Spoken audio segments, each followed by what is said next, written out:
Hello friends, welcome to trading edge. So Nifty bank Nifty में आज क्या मूव मिला है, कल हम कैसे ट्रेड करेंगे वो फटाफट डिस्कस कर लेते हैं ना। देखो, हमारा क्लियर कट एनालिसिस था दैट अगर हम 450 के नीचे सस्टेन करते हैं तो हमें डेफिनेटली एक डाउनसाइड का ही मूव देखने को मिलेगा, और अगर हम 550 600 के ऊपर रहते हैं तो हम एक बुलिश मार्केट में चले जाएंगे, इसके नीचे बियर रहेंगे। सिंपल सा एनालिसिस था।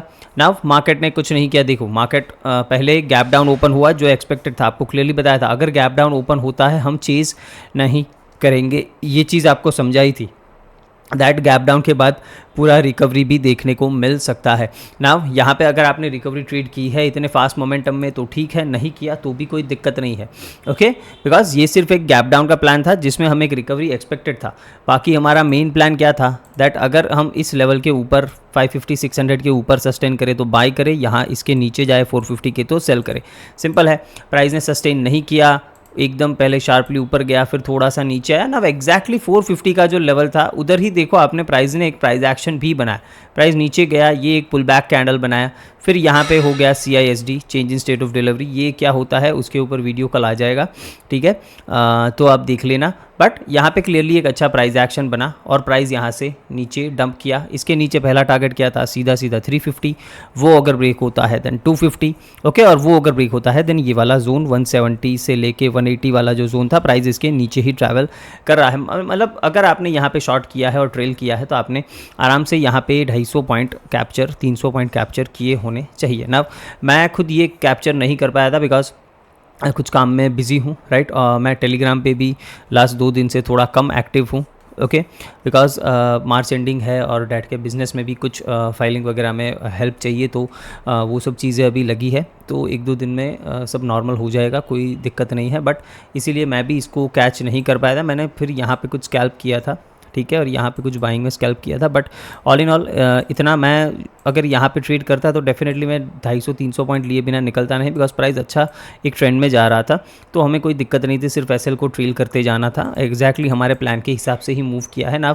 ऐसे दिन अगर आपने मिस किए हैं या जिस किसी ने भी मिस किए हैं और ऐसे दिन पे आप लोगों ने 20 पॉइंट 30 पॉइंट बनाया है, अगर किसी ने कैप्चर भी किया है 20-30 पॉइंट कैप्चर किया है, तो you really need to work hard, ठीक है। एक चीज़ समझो कि आपको बहुत ही ज़्यादा ज़रूरत है कि आप अपने आप पे वर्क करो, अपने स्किल पे वर्क करो, अपने स्ट्रैटेजी पे वर्क करो, ठीक है, अपने माइंडसेट पे वर्क करो। सबसे ज़्यादा अपने माइंडसेट पे वर्क करो। अगर ऐसे दिन भी आपने कम पैसा बनाया है या फिर इस फॉल का फ़ायदा नहीं उठाया है in spite of being in front of screen, ठीक है, मतलब यहाँ पे आपने शॉर्ट करना था। सिंपल सा लेवल था 450 का, आपको सीधा शॉर्ट करना था। मतलब यहाँ से 200 पॉइंट तो कहीं नहीं गया फ्रेंड्स, ये सीधा रुका है 200 पॉइंट नीचे, ठीक है।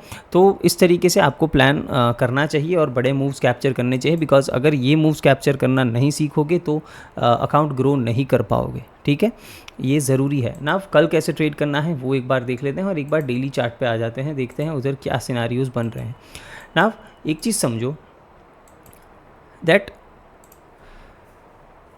ये स्वीप हुआ तभी आपको मैंने बताया था दैट हम नीचे जा रहे हैं, ओके ना। अगर मैं तब आपको बोलता कि हम ये लोस को भी वायोलेट करेंगे, हम इसके नीचे जा रहे हैं, बाकी वो सब चीज़ें मैंने अक्टूबर में ही बता दी थी दैट हम नीचे मिनिमम 21,300 200 इधर तो बेयर मिनिमम जा रहे हैं, ये मैंने आपको तभी बता दिया था। बट वो तब किसी ने बिलीव नहीं किया ना। अभी भी मैं ऐसा नहीं बोल रहा हूँ कि हम वहाँ जाएंगे 100%, ठीक है। मार्केट है, कुछ भी कर सकता है, बट ओवरऑल जो सिनारियो मुझे दिख रहा है, बिकॉज ये देखो ये हमारा मंथली फेयर वैल्यू गैप है, ठीक है। तो इधर तक आई गेस मार्केट आ जाएगा तो एक अच्छा रिट्रेसमेंट भी हो जाएगा। मतलब ये जो एक बुल रैली 3-4 सालों से चल रही थी उसका एक अच्छा रिट्रेसमेंट हो जाएगा और उसके बाद फिर हम वापस से कंटिन्यू करेंगे। बट ये मार्केट जो दिखा रहा है वही मैं आपको बता रहा हूँ, इसमें कुछ मैं नया नहीं बता रहा हूँ। बट आप लोगों को बिलीव करने में दिक्कत हो रही है। आप लोगों को क्या है कि इस तरीके का रैली हुआ वो मिस हो गया, मतलब मार्केट यहाँ से 1-2 दिन कंसोलिडेट करके ब्रेकआउट कर देगा ना।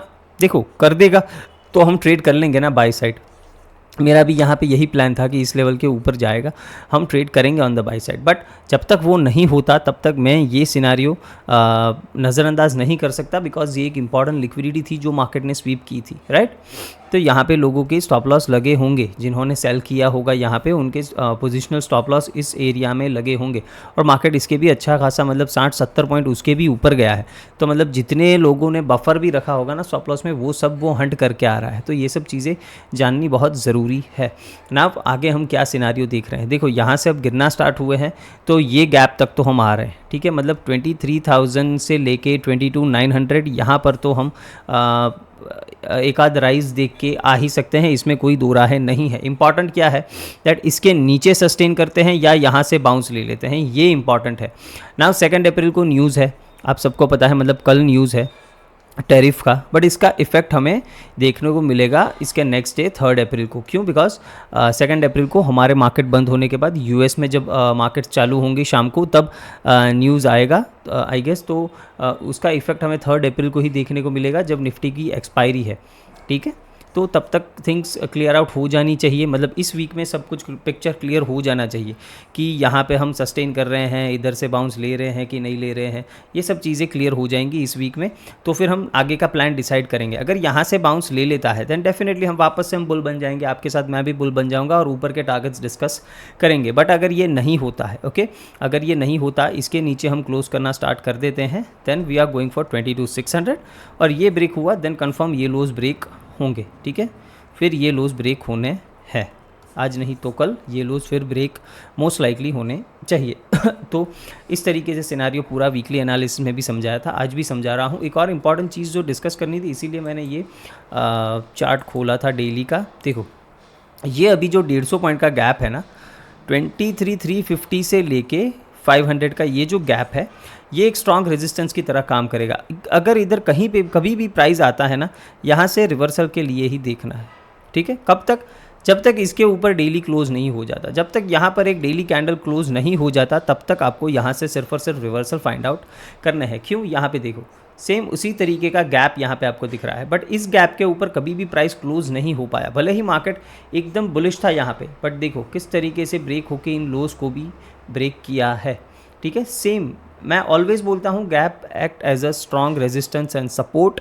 तो इस चीज़ को आपको समझना बहुत ही ज़रूरी है, ओके। आप याद नहीं रखते, ये आपकी दिक्कत है। मैं ऑलवेज आपको बोलता हूँ, ये सब चीज़ें बार बार रिपीट होती है, बिकॉज ये हम एवरी डे यूज़ करते हैं on chart, okay. Every day use करते हैं। गैप्स ऑलमोस्ट हर 1-2 दिन 4 दिन में गैप्स बनते ही है चार्ट पे, तो इसको आपको एनालाइज करना ज़रूरी है। अब यहाँ पे देखो एक और एग्जांपल, यहाँ पे है ना, अगर आप जूम करके देखोगे, यहाँ पे ये जो छोटा सा गैप आपको दिख रहा है ना, प्राइस इसके ऊपर क्लोज हो चुका है। आप इस दिन का कैंडल जाके देखो, इसके ऊपर प्राइस क्लोज हो चुका है। तो देखो प्राइस ने वापस से उसी गैप को रिटेस्ट किया जिसके ऊपर क्लोज हुआ, और वहीं से रैली स्टार्ट की। मतलब वहाँ से रिवर्सल आ सकता है अगर प्राइस उसके ऊपर या नीचे क्लोज हो जाता है। तो जब इसके ऊपर क्लोज होगा तो हम वापस से बुल रैली एक्सपेक्ट करेंगे, बट तब तक ये एक रेजिस्टेंस है। इसके ऊपर क्लोज हो गया फिर वो सपोर्ट की तरह काम करेगा, बट अभी हमारे लिए ये रेजिस्टेंस एरिया है, ओके। ना कल ट्रेड कैसे करना है वो देख लेते हैं, ठीक है।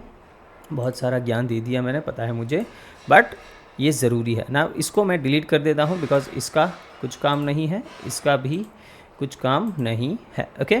Now let us come to chart. Now यहाँ पे देखो इंपॉर्टेंट है, अभी ये फ्लैट हो गया है, ठीक है। एक्सपायरी की वजह से सेंसेक्स की एक्सपायरी फ्लैट, मतलब ये इतना फॉल के बाद ये पूरा साइडवेज ही हो गया है, कुछ दम नहीं है मार्केट में, ओके। नाउ यहाँ से अच्छा शॉर्ट कब बनेगा? देखो सिंपल है, अगर फ्लैट ओपन होते हैं या फिर गैप अप ओपन होते हैं और मार्केट इस लिक्विडिटी को या फिर इस लिक्विडिटी, ये दोनों में से जिसको भी स्वीप करके रिवर्सल देता है, वहाँ से हमारा एक अच्छी अपॉर्चुनिटी बनेगी। 5 मिनट्स के चार्ट पे आपको क्लियरली दिखेगा। अब यहाँ पे देखो ये क्लियरली इक्वल हाइज है, ऑलमोस्ट रिलेटिव इक्वल हाइज है। प्राइस यहाँ पे ऊपर जाए, ये ऑर्डर ब्लॉक या फिर ये जो फेयर वैल्यू गैप आप देख रहे हो, यहाँ से प्राइस रिवर्सल देके तो मैं यहाँ पे सेल कर सकता हूँ। और एक और इम्पॉर्टेंट चीज़, डिस्क्लेमर, यहाँ पे जो भी मैं बाय सेल की बात कर रहा हूँ वो मेरा खुद का प्लान है। आपको अपने फाइनेंशियल एडवाइज़र से बात करके ही जो भी डिसीजन लेना है वो लेना है, यही मेरे प्लान की बात है, ओके। तो अगर प्राइस यहाँ पे आया, ये लिक्विडिटी स्वीप करी और फिर इस ऑर्डर ब्लॉक में फेयर वैल्यू गैप में आया, मैं यहाँ पे करूँगा शॉर्ट, ओके। स्टॉप लॉस क्या रख सकता हूँ? 340 के जितने नज़दीक मुझे मिले मैं वहाँ पे शॉर्ट करूँगा, विद स्टॉप लॉस ऑफ 360 के आसपास में स्टॉप लॉस रखूँगा, ओके। 23,360 के आसपास हम स्टॉप लॉस रख सकते हैं। अगर प्राइस ने उस स्टॉप लॉस को हिट कर दिया और ऊपर जाता है, देन टोटली पॉसिबल है दैट हम इस एरिया में से कहीं से भी रिवर्स कर सकते हैं। कौन सा एरिया है? 400 से लेके 480, ठीक है, मतलब आपको जब तक ये अभी एक ऑर्डर ब्लॉक है, मैं अभी ड्रॉ करके देता हूँ, ये एक ऑर्डर ब्लॉक है, जब तक इसके ऊपर प्राइस नहीं जाता ना, कोई बाइंग का सिनारियो नहीं बन रहा है। ओके, कोई बाइंग का सिनारियो नहीं बन रहा है। यहाँ से ऊपर जाता है, देखो दो एरियाज़ है हमारे पास शॉर्ट जाने के लिए, एक ये एरिया है, यहाँ से शॉर्ट मिल गया, ठीक है, कोई दिक्कत नहीं, इसको क्रॉस कर दिया, फिर ये एरिया से हम शॉर्ट करने की ही कोशिश करेंगे जहाँ से भी प्राइस मुड़ता हुआ दिखे। सिंपल है, तो आपको चीज़ों को सिंपल रखना है, कुछ ज़्यादा कॉम्प्लिकेट करने की ज़रूरत नहीं है। ये ऑर्डर ब्लॉक मैं आपके लिए ड्रॉ कर देता हूँ। ओके, जाएगा हमारा सेलिंग जोन। ओके, सिंपल है, यहाँ पे फेयर वैल्यू गैप्स हैं वो आपको मार्क कर लेने हैं। ओके, अपने आप से खुद को देख ले, मतलब आपको देख लेना है। यहाँ पे एक फिर इंपॉर्टेंट सपोर्ट नीचे जो दिख रहा है मुझे वो है 23,050 के आसपास। ओके, तो यहाँ से अगर मान लेते हैं दैट हम फ्लैट ओपन होके सीधा इसके नीचे गिरना स्टार्ट करते हैं, एग्रेसिव ट्रेडर हो आप ट्रेड ले सकते हो बिलो 130। ओके, 23,130 के नीचे अगर फ्लैट ओपन होके हम ब्रेक करते हैं 130 को, आप ट्रेड ले सकते हो। 23,050 आपका फर्स्ट टारगेट हो जाना चाहिए, अगर ये ब्रेक होता है देन 22,950 ये आपका सेकंड टारगेट हो जाना चाहिए। ओके, सिंपल है, राइट। यहाँ पे जो सपोर्ट दिख रहा है आपको ड्रॉ करना है, आप कर सकते हो, यहाँ पे ये हम एरिया एक ड्रॉ कर सकते हैं अगर आपको करना है। ओके, सिंपल है, ये हो जाएगा बाइंग जोन। यहाँ से हम बाइंग नहीं कर रहे हैं, सिर्फ और सिर्फ टारगेट के लिए ये जोन ड्रॉ किया है, इस चीज़ को आपको समझना है। बाइंग या नहीं करें, बाइंग करेंगे कहाँ से, अगर ये लोज ब्रेक होते हैं और इस गैप में मार्केट टैप करता है, वहाँ से कोई रिवर्सल मिला तो बाइंग कर सकते हैं। सिंपल है, मतलब 23,000 के नीचे अगर प्राइस जाता है, ओके, मान लेते हैं 950 तक, वहाँ से रिवर्स करता है तो बाइंग कर सकते हैं। क्यों? Because I want prices liquidity को स्वीप करे। 23,000 राउंड नंबर पे जितने भी एग्रेसिव बायर्स होंगे, ठीक है, जितने भी रिटेलर्स होंगे, एमएचओर्स होंगे, वो यहाँ पे बाई करने की कोशिश करेंगे। आई वांट प्राइस उसका एसएल हंट करे, फिर ऊपर जाए तो हम वहाँ पे कुछ बाइंग का देख सकते हैं ना। व्हाट इफ हम गैप डाउन ओपन हो जाए, गैप डाउन ओपन हो जाए कोई दिक्कत नहीं, पुल बैक के बाद ही ट्रेड करना पसंद करूँगा। गैप मेरे लिए बेस्ट सिनारियो दो होगा, या तो हम गैप अप ओपन हो जाए फिर रिवर्सल यहाँ से दिखाए या यहाँ से दिखाए, बेस्ट सिनारियो वो होगा, या फिर प्राइस गैप डाउन ओपन हो जाए फिर यहाँ से ऊपर आए और फिर यहाँ कहीं से मुझे रिवर्सल दे, तो वो दोनों ही मेरे लिए बेस्ट सिनारियो होगी। गैप डाउन के केस में मैं चेज बिल्कुल भी नहीं करूँगा, बाइंग करना है नहीं करना, it is totally dependent upon you, because इस एरिया में 23,050 के आसपास हो सकता है यहाँ पे ओपन हो तो एक बाउंस पहले इनिशियली देखने को मिले, फिर प्राइस रिवर्स करे। रिवर्स कहाँ से कर सकता है, आज के क्लोजिंग के आसपास, मतलब यहाँ पे क्लोज हो जाते हैं तो यहाँ से रिवर्स कर सकता है, या फिर जो हमने ऊपर एरिया डिस्कस किए वहाँ तक जाके वहाँ से रिवर्स कर सकता है। बैंक निफ्टी की बात करें, सिंपल बैंक निफ्टी में भी बताया था, जो भी एग्रेसिव है 51,400 के नीचे शॉर्ट कर सकते हैं। इसमें भी इस मूव में कुछ नहीं करना था, यहाँ पर भी यहाँ पे अच्छा खासा प्राइस एक्शन बना, ठीक है, यहाँ 400 के पास आप देख सकते हो प्राइस एक्शन बना, प्राइस नीचे गया। टारगेट क्या था, पहला था 51,000 और उसके नीचे ये गैप बताया था ना। देखो यहाँ पे गैप ने सपोर्ट की तरह काम किया है कि नहीं किया है, देख सकते हो आप, ठीक है। 50,700 800 आपको टारगेट बोला था, तो वो दोनों टारगेट बैंक निफ्टी ने अचीव किए हैं ना। इसमें सिंपल है, अगर इसके नीचे ब्रेक होता है we are going for 50,300 and then 50,000, ये दोनों जोन आप देख रहे हो, ये जोन और ये जोन यहाँ तक जा रहे हैं।